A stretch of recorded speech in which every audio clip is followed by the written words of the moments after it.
तकलीफ मुझे इस बात की भी है कि उस मंच में मेरा छोटा भाई तेजस्वी मौजूद थे, जब उनके दल के सबसे बड़े नेता उस मंच में मौजूद रहे। आपके पास ये विकल्प है कि आप मर्यादित भाषा का शब्दों का इस्तेमाल करके आप अपनी बातों को रख सकते। राजनीति में कई बार हम लोगों ने कई तरीके के आरोप प्रत्यारोप झेले हैं और झेलेंगे भी। मैं हमेशा से राजनीति में शब्दों की मर्यादा का पक्षधर रहा हूं। मेरे लिए मैं मानता हूं कि कड़े से कड़ा विरोध भी मर्यादित शब्दों में रहकर किया जा सकता है। आपको कड़े से कड़ा विरोध दर्ज कराना है भारतीय भाषा में, और मैं हर भाषा का जिक्र कर रहा हूं, हिंदी हो, भोजपुरी हो, मैथिली हो, तमिल हो, कन्नड़ हो, मलयालम, पंजाबी, हर भाषा में आपके पास ये विकल्प है कि आप मर्यादित भाषा का शब्दों का इस्तेमाल करके आप अपनी बातों को रख सकते हैं। ऐसे में सभ्य समाज में गाली गलौज की कहीं पर भी कोई गुंजाइश नहीं है। सभ्य समाज में गाली गलौज का इस्तेमाल करना कतई उचित नहीं, और वो भी ऐसे लोगों के लिए जो कि सार्वजनिक जीवन में भी नहीं है, जो कि राजनीतिक जीवन में नहीं है। एक बार के लिए अगर मुझे कोई गाली दे रहा है, मैं मानूंगा, मैं हूं राजनीतिक जीवन में, और वही बिहारी ही है जो दे भी रहे, मेरे सर आंखों पर, मुझे कोई दिक्कत नहीं। पर हां, कोई मेरे परिवार को गाली देगा, ये मुझे नहीं लगता कि कोई भी पारिवारिक व्यक्ति इस बात को बर्दाश्त करे। हम सब परिवार से आते हैं, हमारे घर में सबकी माएं हैं, सबकी बहनें हैं, अपनी मुंह बोली जो भी।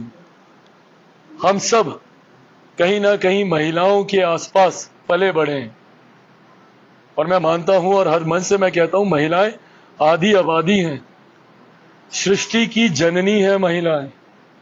महिलाएं ना हो तो ये सृष्टि रुक जाएगी, थम जाएगी। पर कुछ राजनीतिक दलों की आदत बन गई है महिलाओं को अपमानित करना।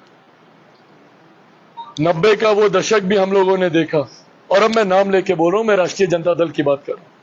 इन लोगों की आदत बन गई है महिलाओं को अपमानित करना, मां बहन बेटियों को अपमानित करना।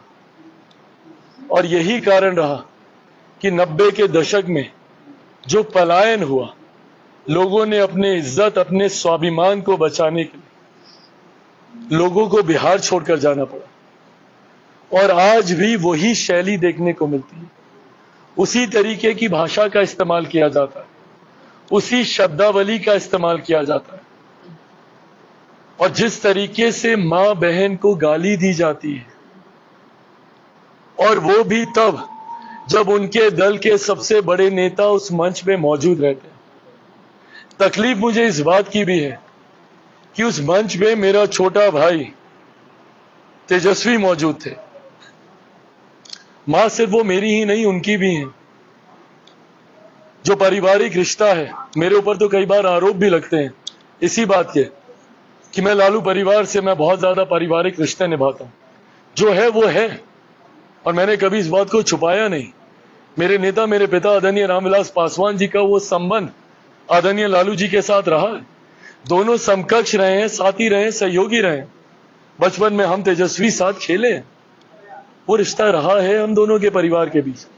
राजनीतिक मतभेद एक तरफ, और इस चीज को उन्होंने भी खूबसूरती से निभाया है, मैंने भी निभाया। राजनीतिक मतभेदों को एक तरफ रखा है, पर भले मेरी भतीजी का जन्म हो या उनके यहाँ इफ्तार की पार्टी हो, मैं हर उस आयोजन में मैं जाता रहूं, अलग गठबंधन में होने के बावजूद भी, क्योंकि मेरे पिता ने ही मुझे इन व्यक्तिगत संबंधों को निभाना सिखाया।